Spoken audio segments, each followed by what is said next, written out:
Is being alone one of your biggest fears? Do you settle for less in your work, with your friendships, or in your relationship?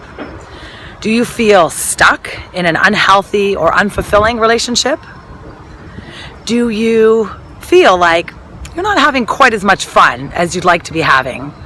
Or do you feel really guilty if you're not working or being super productive? Do you stay in jobs that you do not like because you doubt whether or not you can get a better job or start that business that you've been thinking about? Do you compare yourself to others? Do you talk negatively about yourself to other people or to yourself? And do you obsess about your body, use self-deprecating humor, or say things like, "I'm fat, this looks horrible, I've got to lose some weight"? And do you frequently feel anxious? Does fear dictate the choices and the decisions that you make? If you answered yes to any of these questions, well, unfortunately, you're not giving yourself enough love. And that's what this video is all about today. I want to talk to you about the importance of self-love and 6 tips for building self-love. Self-love is having a deeply affectionate relationship with yourself. It is the 7th of the 10 components of confidence. And self-love is really important because when you have self-love, you're able to give yourself the affection that you deserve without having to wait for other people to give it to you. And it is the one and only love that you create that nobody will ever take away. Self-love means accepting yourself as you are right now. Not some point in the future when you have that perfect job or that perfect relationship or that perfect place to live or that newest, fanciest thing. None of that has anything to do with self-love. Unfortunately, self-love really hasn't been encouraged over the course of history.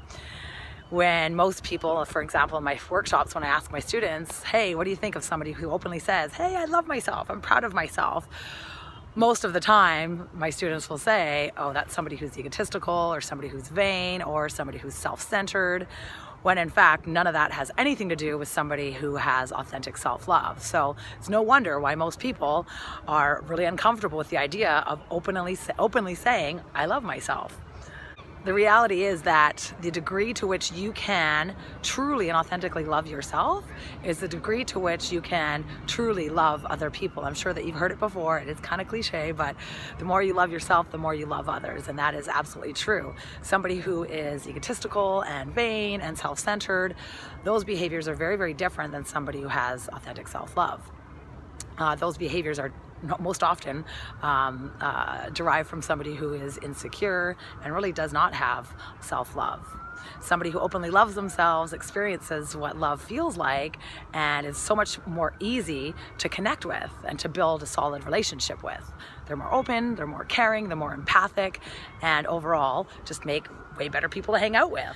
Self-love is knowing and recognizing that you are a valuable and worthy person.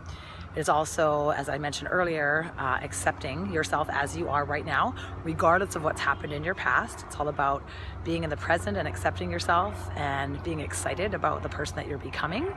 And it's also really about recognizing and acknowledging that you are unique. There is only one you in the whole entire universe. How cool is that? There's nobody like you that has your past experiences, that has your innate gifts, that has your strengths, that has your core values. There's only one you. So why not love you? Embrace yourself, embrace your uniqueness, and also recognize that we all have shortcomings, we all have flaws, we all have faults, we all have weaknesses. But when you come from a place of self-love, you don't focus on that. You understand that we all have that and nobody is perfect and perfection doesn't exist.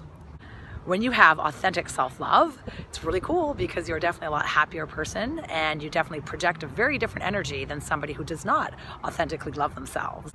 Someone who has self-love is somebody that has several different qualities and attributes, and I actually have a self-love checklist that I've created for my clients to help them get really, really clear on what having self-love looks like. Contrary to popular belief, self-love is not selfish at all. It's not selfish to give to yourself as much as you give of yourself. And so many of us women are perpetual people pleasers, and we are by nature the caregivers and the helpers and the nurturers. But unfortunately, we give so much of ourselves that oftentimes we forget to give to ourselves. So it's really, really important to understand that self-love is not at all about being selfish. You can be centered in yourself and not be self-centered. Now, I'm not at all suggesting that we stop caring for and loving other people. It's very, very important. But what I am suggesting is that we make sure that we take care of ourselves first, so that you love yourself the most. You are the most important person in your life. And I'm going to make a video all about the importance of making yourself your number one priority, because when you love yourself, the energy that you give off to other people is very, very different. So why not make yourself the most important person in your life and show yourself the love and appreciation and the care that you typically give to other people? So with that being said, let's talk about my 6 tips for giving yourself more love. Tip number 1, say I love you a lot more often, to yourself that is. Make it a daily habit when you wake up in the morning to look yourself in the mirror and tell yourself how proud of yourself you are, or that you love yourself. And if that is way too challenging, that's okay. You can start off by saying, I like you, I like you, I like myself. Start with that and work your way up to being able to say, I love you. Tip number 2.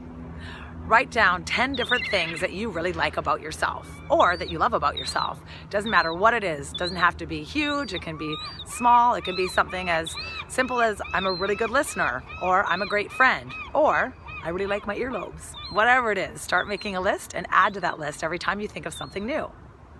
Tip number 3, learn to say no. No is a word of power. When we are too busy taking care of everybody else and saying yes to everybody else's request, our yes has no meaning. So it's really important for you to figure out what is important to you and whether or not saying yes to everything is worth your while. Chances are it's not, and you're coming from the people pleaser behavior. So learn how to say no to the things that you do not want to do. Tip number 4, do something nice for yourself. So don't wait for somebody else to do it. If you feel like going for a massage, go for a massage. If you feel like getting a pedicure or a manicure, go do that for yourself. Or maybe there's a nice pair of shoes that you saw that you want to get for yourself, or a little trinket you saw. Spoil yourself and do something nice for yourself, because you deserve it. Tip number 5, buy yourself chocolates and flowers. Don't wait for somebody else to do it. If you love flowers, go buy yourself a fresh bouquet of flowers. And tip number 6, take yourself out on a date. It's really, really important that we all learn how to be happy and comfortable on our own. So go do something strictly for yourself. This is an incredibly great way for you to connect to yourself and to show yourself love and appreciation. So do something that does not involve anybody else. That means turn your phone off, turn your TV off, get out of your house. If you have kids, get a babysitter. If you're in a relationship, schedule time by yourself and go out to your favorite restaurant. Treat yourself to a really nice dinner on your own. Go for a walk in nature, go for a run, get out there, do something that you love that is strictly you by yourself without any distractions at all. We spend so much time and so much of our energy giving love and appreciation and attention to others that oftentimes people forget to recharge that source of the energy. So that means doing all of those 6 things, or at least a couple of them, every single day, so that you can start to feel the power of truly loving yourself and all of the good that comes from having that authentic sense of love. So hopefully you found these 6 tips helpful, and I strongly suggest that you implement at least a couple of them starting today, and let me know how it goes. Also be sure to check out my website if you haven't already, absoluteconfidence.com, where I have tons of different resources and articles and blog posts all on this topic of self-love, among many, many, many others. And always remember that nothing, and I mean nothing, is more powerful than absolute confidence. So go out there, create a fantastic day for yourself, and live life confidently.